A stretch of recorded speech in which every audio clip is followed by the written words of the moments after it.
اعوذ باللہ من الشیطان الرجیم، بسم اللہ الرحمن الرحیم۔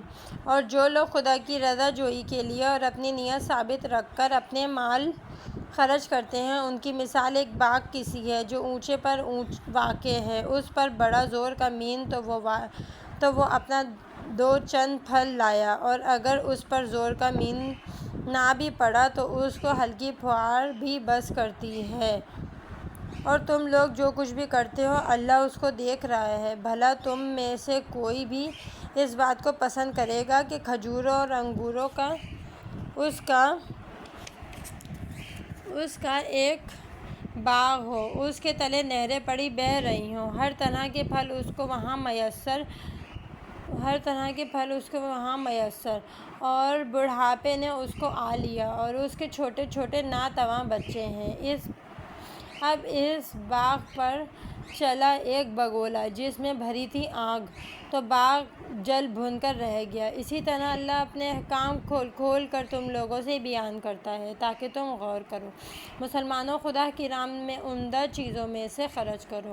تم نے تجارت وغیرہ سے آپ کمائی ہو تو، اور ہم نے تمہارے لیے زمین سے پیدا کی ہو تو، اور ناکارہ چیزوں کے دینے کا ارادہ بھی نہ کرنا کہ لگو اس میں خرچ کرنے، حالانکہ وہی چیز کوئی تم کو دینا چاہے تو تم اس کو کبھی خوش دلی سے نہ لو، مگر یہ کہ آئے دیدہ و دانستہ اس کے لینے میں چشم پوشی کرو، اور جانتے رہو کہ اللہ بے نیاز اور سزاوار حمد و ثنا ہے۔ شیطان تم کو تنگ دستی سے ڈراتا اور شرم کی بات یعنی بخل کی طرف برانگیختہ کرتا ہے، اور اللہ اپنی طرف سے قصوروں کی معافی اور برکت کا تم سے وعدہ فرماتا ہے۔ اور اللہ بڑی گنجائش والا اور سب کے حال سے واقف ہے۔ جس کو چاہتا ہے بات کی سمجھ دیتا ہے، اور جس کو بات کی سمجھ دی گئی تو بے شک اس نے بڑی دولت پائی، اور نصیحت بھی وہی مانتے ہیں جو سمجھدار ہیں۔ اور جو خرچ بھی تم خدا کی راہ میں ٹھہراؤ یا اس کے نام کی کوئی منت مانو، وہ سب اللہ کو معلوم ہے۔ اور جو لوگ غیر خدا کی منت وغیرہ مان کر خدا کا حق مارتے ہیں، قیامت کے دن کوئی ان کا مددگار نہ ہوگا۔ لوگو، اگر خیرات ظاہر میں دو تو وہ بھی اچھا کہ اس سے خیرات کے علاوہ دوسروں کو بھی ترغیب ہوتی ہے، اور اگر اس کو چھپاؤ اور حاجت مندوں کو دو تو یہ تمہارے حق میں زیادہ بہتر ہے کہ اس میں نام و نمود کا داخل نہیں ہونا پاتا، اور ایسا دینا تمہارے گناہوں کا کفارہ ہوگا۔ اور جو کچھ بھی تم کرتے ہو اللہ اس سے خبردار ہے۔ اے پیغمبر، ان لوگوں کو راہ راست پر لانا تمہارے ذمہ نہیں، بلکہ اللہ جس کو چاہتا ہے راہ راست پر لاتا ہے۔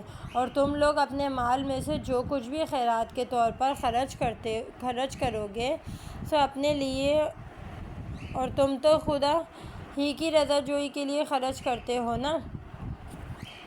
اور اپنے مال میں سے جو کچھ بھی خیرات کے طور پر خرچ کرو گے قیامت کے دن تم کو پورا پورا دیا جائے گا، اور تمہارا کچھ حق نہ مارا جائے گا۔ خیرات تو ان حاجت مندوں کا حق ہے جو اللہ کی راہ میں گھر بیٹھے ہیں، ملک میں کسی طرح کو جانا چاہیں تو نہ جا سکتے۔ جو شخص ان کے حال سے بے خبر ہے وہ ان کی خودداری کی وجہ سے ان کو غنی سمجھتا ہے، لیکن اے مخاطب، تو ان کو دیکھے تو ان کی صورت سے ان کو صاف پہچان جائے کہ محتاج ہیں، مگر ہاں لگ لپٹ کر لوگوں سے نہیں مانگتے۔ اور جو کچھ بھی تم لوگ اپنے مال میں خیرات کے طور پر خرچ کرو گے تو خوب یقین رکھو کہ اللہ سب کو جانتا ہے۔ صدق اللہ العظیم۔